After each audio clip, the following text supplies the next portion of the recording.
Radio. Les Français parlent au français. Je n'aime pas la blanquette de veau. Je n'aime pas la blanquette de veau. Sud Radio Berkov dans tous ses états.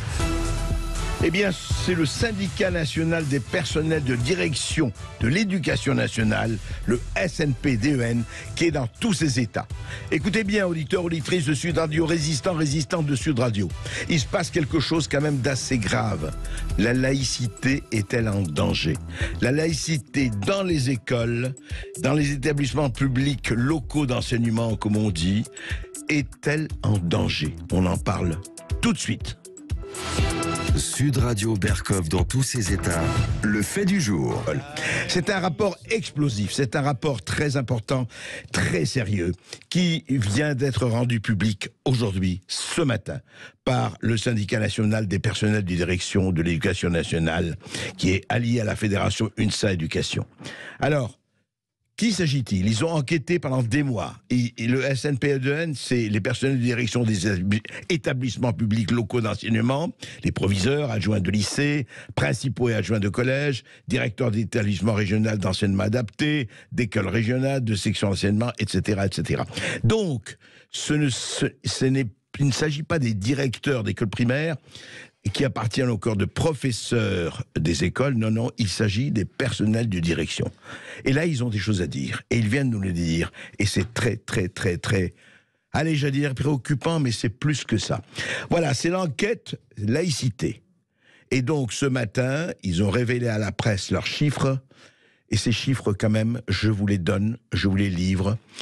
Voilà ce qu'ils disent. Les personnels de direction sont 42% à constater la présence d'élèves qui entrent ou sont entrés avec des tenues vestimentaires dites culturelles, entre guillemets, et qui peuvent être utilisées dans le cadre d'une pratique religieuse. C'est une difficulté dans la gestion du quotidien des personnels de direction. Voilà, vous avez bien compris. Tenues vestimentaires dites culturelles qui peuvent utiliser dans le cadre d'une pratique religieuse. Mais ça ne s'arrête pas là. C'est pas seulement soit le voile, soit telle ou telle tenue. Non, ça va dans les contestations des contenus d'enseignement. Les personnels de direction sont 26% à constater une ou des contestations des contenus d'enseignement.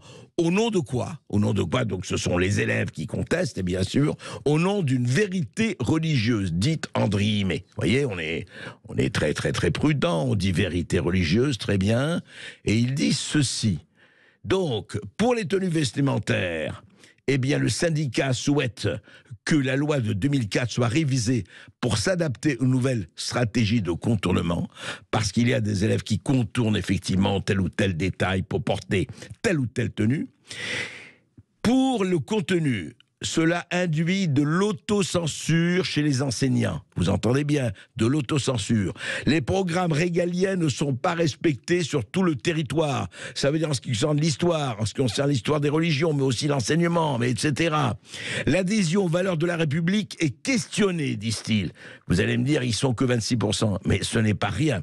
Un renforcement de la formation pour tous les personnels s'impose. Voilà.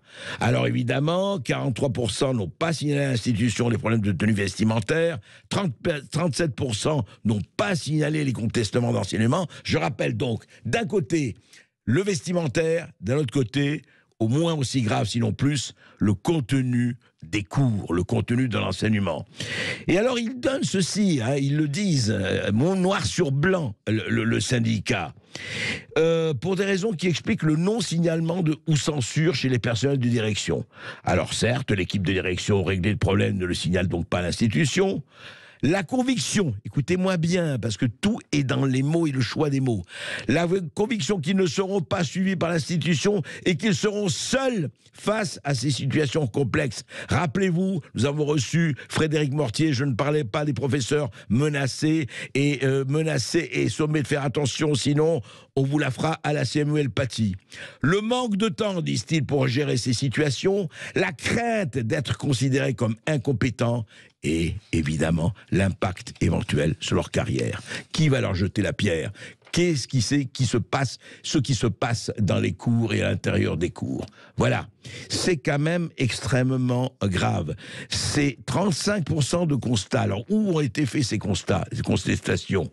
Eh bien, contestation au cœur d'une métropole ou grande ville, 38% de constats en banlieue d'une grande ville, 24% de constats au cœur ou à proximité d'une petite ville ou ville moyenne et 6% de constats en milieu rural. Évidemment, le milieu rural n'est pas touché de la même façon. En revanche, vous voyez, 35 et 38% au cœur d'une métropole, au cœur d'une grande ville, 38% de constats en banlieue. Ça veut dire, ce qu'ils disent, et ce qu'ils disent est quand même très grave, c'est que la laïcité est en danger. On le savait, on l'avait entendu, le nombre de rapports qu'il y a eu depuis des années le montre, le démontre, et là, c'est une enquête, effectivement, une enquête d'un syndicat de personnel de l'éducation nationale, et qui sonne le tocsin, et qui dit attention, alerte, alerte, alerte maximale, ou jusqu'où on va. Et bien voilà, est-ce que ça va jouer? Est-ce que ça va bouger? Est-ce que, encore une fois, les gens vont avoir les colonnes vertébrales de dire, écoutez, la République, ça commence là, et l'adhésion aux valeurs de République, c'est incontestable. Est-ce qu'on va revenir à ce qu'on appelle, effectivement, au-delà de cette limite, votre ticket cultuel, votre QT, votre ticket, quel qu'il soit, n'est plus valable. Est-ce qu'il y a des règles qui s'appliquent à tous ou pas? On revient toujours au même point, mais voilà un rapport de plus qui est sorti ce matin et qui constate à quel point, effectivement, le problème est grave.